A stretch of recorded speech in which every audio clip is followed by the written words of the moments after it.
10 سنين وأنا شغالة في الغربة بحرم نفسي من اللقمة عشان أبعت كل مليم لأخويا الكبير محسن. كنت واثقة فيه لدرجة إني كنت ببعت الفلوس على حسابه هو عشان يشتري لي شقة ويجهز لي مشروع أرجع عليه وارتاح من الشقة. محسن كان كل شهر يبعت لي صور للشقة وهي بتتبني وصور للمحل وهو بيتشطب، ويقول لي ما تخافيش يا حبيبتي، فلوسك في الحفظ والصون وأنا شايلك في عيوني. قررت أرجع مصر فجأة عشان أفاجئه، وأول ما وصلت رحت على العنوان اللي كان بيبعت لي صوره.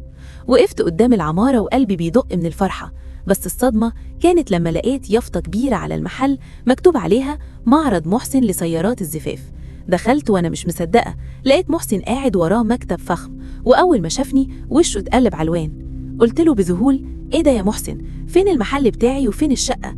رد عليا بكل بجاحة: فلوس إيه يا بنتي؟ أنتي كنتي بتبعتي مصاريف للبيت والأمي والباقي ضاع في السوق، دي تجارة يا حبيبتي، مكسب وخسارة.